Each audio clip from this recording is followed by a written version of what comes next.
The bus engine rumbled through the quiet suburban street, carrying kids who were half awake and glued to their phones.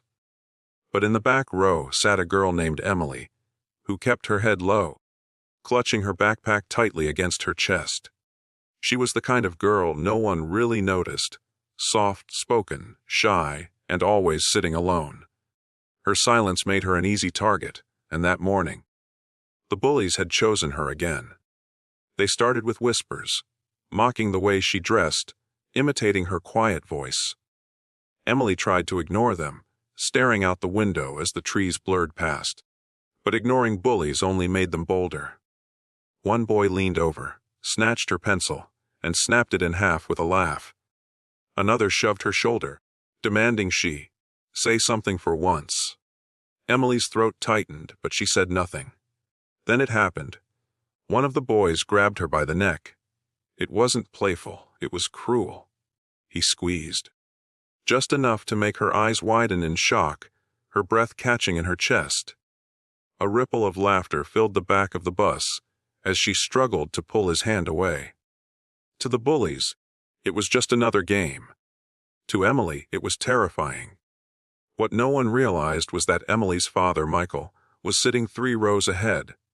He wasn't dressed in uniform, and the students didn't know who he was. To them, he was just another tired parent catching a ride with his daughter. But Michael wasn't just a dad. He was a SWAT officer. Years of training, countless missions, and a career built on protecting people had sharpened his instincts. The moment he heard his daughter's muffled gasp, his body stiffened. He didn't even need to turn around to know something was wrong. Slowly, Michael rose from his seat. His boots thudded against the bus floor as he walked down the aisle. The laughter in the back row faded into uneasy silence. The boy still had his hand on Emily's neck when a large, firm hand clamped down on his wrist. The bully froze. Let go. Michael's voice was calm, but there was steel in it.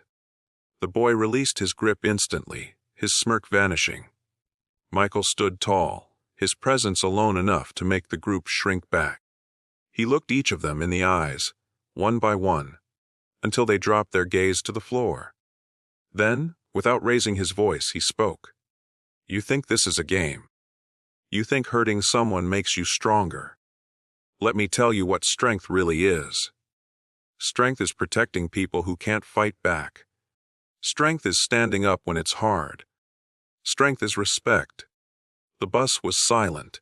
Even the driver glanced nervously through the mirror, unsure whether to pull over. Emily sat frozen, her cheeks burning with a mix of fear and relief. Michael gently placed a hand on her shoulder. "Are you okay?" She nodded faintly, tears welling up but not falling. For the first time that morning, she felt safe. The bullies didn't laugh anymore. They shifted uncomfortably in their seats, the weight of Michael's words pressing down harder than any punishment they had ever faced. He didn't scream. He didn't threaten. He just told them the truth. And that was enough to make them realize how wrong they had been. By the time the bus reached school, the bullies filed off quietly, avoiding Emily's eyes. Michael walked her inside, his arm protectively around her shoulders. That day, something changed, not just for Emily, but for everyone on that bus. Word spread quickly. The quiet girl wasn't so invisible anymore, and the kids who once mocked her learned a lesson about respect that no detention slip could teach. The biggest challenge for Emily wasn't just the bullies. It was her own silence, the way she felt powerless every time they cornered her. But seeing her father step in reminded her of something she had forgotten. She wasn't alone. She didn't have to fight battles all by herself. For Michael, the challenge was different. As a SWAT officer, he was used to protecting strangers in dangerous situations. But nothing compared to protecting his own child. That morning, he realized that sometimes the hardest battles are not on the streets, but on a school bus filled with kids who still don't understand the weight of their actions. Emily grew stronger after that day.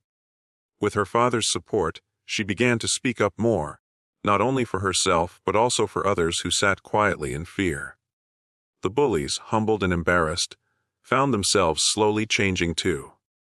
A few weeks later, one of them even offered a quiet apology, a clumsy attempt at making things right, but an important step nonetheless. The lesson that remained was clear: true strength isn't found in fists, in threats, or in cruel laughter. True strength is found in kindness, in courage, and in standing up for what's right, even when it's not easy. By the end of that school year, Emily wasn't just the quiet girl anymore. She was known as someone who had endured, someone who had found her voice. And though the bullies never forgot the day her father stood up on that bus, neither did she, because that was the day she realized being quiet didn't make her weak, and being strong didn't mean being loud. It meant never letting cruelty define who you are. And it meant remembering that sometimes strength sits just 3 rows away, ready to rise when you need it most.